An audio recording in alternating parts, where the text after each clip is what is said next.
I served as a chief anthropologist in the United States Graves Registration Service in Italy, washing, measuring, and cementing the bones of American dead.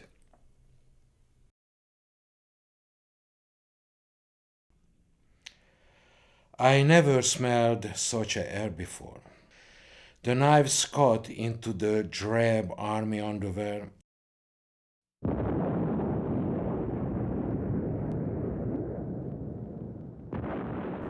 Bones emerge on their fingers like rabbits from a magician's hat.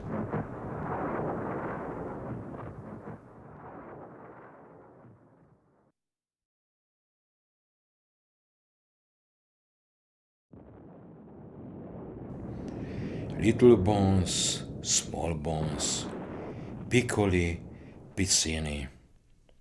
It is easy to take the big bones out. I had to work for them. But the small ones, the hands, that is difficult.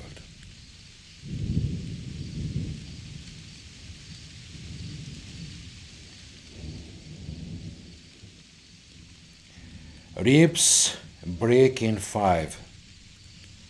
The ossicles of the ear do not break.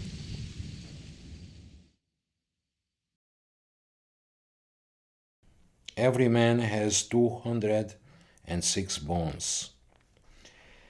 10 men in a mass grave have 2060.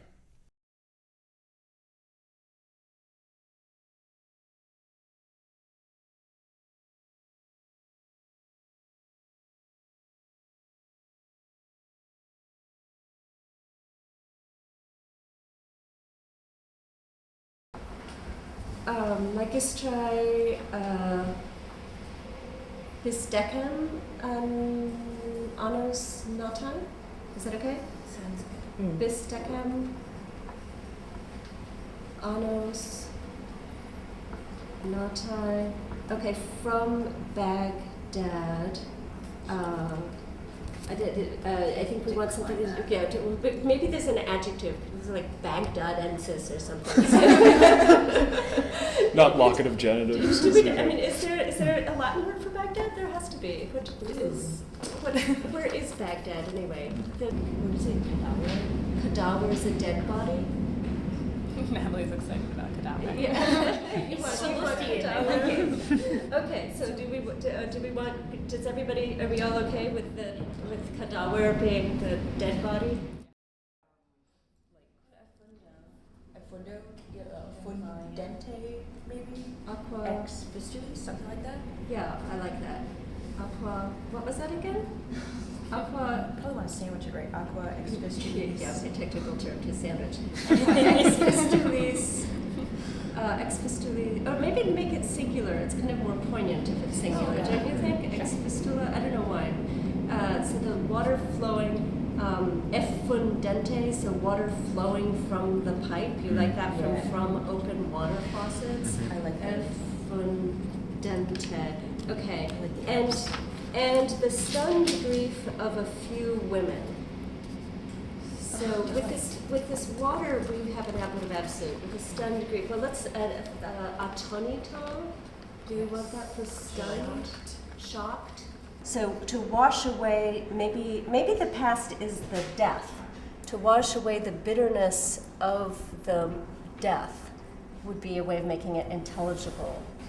From the body of a 20-year-old school teacher from Baghdad. There's a beautiful rhythm there. The body of a 20-year-old school teacher from Baghdad. The journalist style here, who is Mila Banerjee, is very accumulative. So far we've had the large white room, the open water faucet, stunned grief, bitter past. He's using a lot of adjectives. just balance. So there's something a little melancholy about where the air was damp. Let's just start with where the air was damp, and then we'll figure out from open water faucets and the stunned grief of a few women. We have Myror and Luctus And agritudo, I think agritudo is very bitter as a kind of grief. So do we want that bitterness here, or do we want a more basic grief? Do we want to say, I think we want the bitterness in here somewhere, but maybe do we want to hold that off till later in the passage, or do we want it up front? I think we should. Because it comes up again.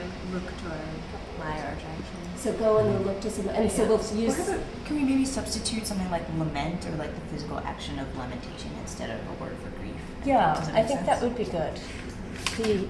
But these women, I mean, obviously they're going to be bitter because they've lost their loved ones in such a horrible way.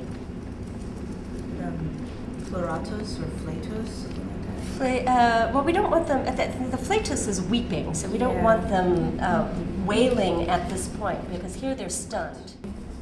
I think this in Latin it just has to be much more concrete. We washed away the detritus or the traces or the gore of the bitter death. The cruor. I was gonna say You like Wistigia. you like the traces? Okay, so the It sounds like something you wash away. you wash away literally footprints, but so the vestigia. Yeah.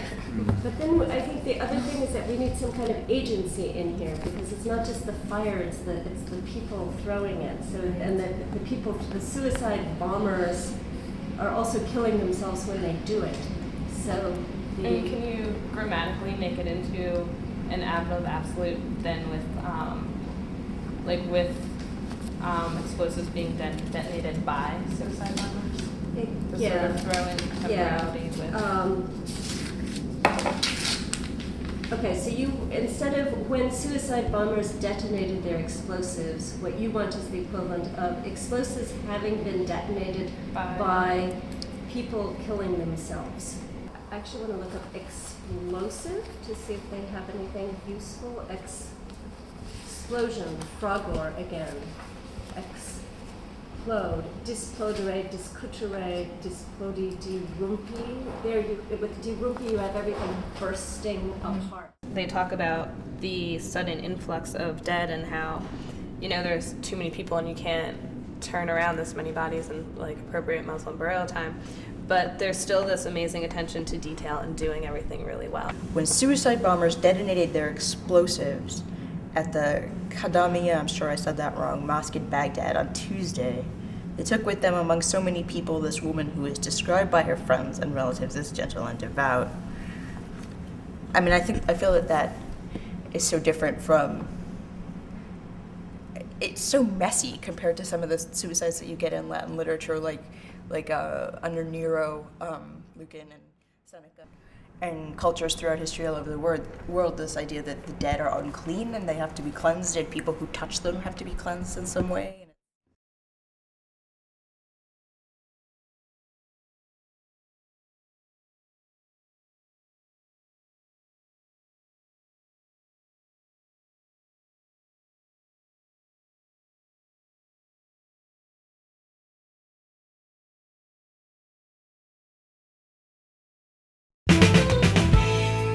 IED explosions are the number one cause of death.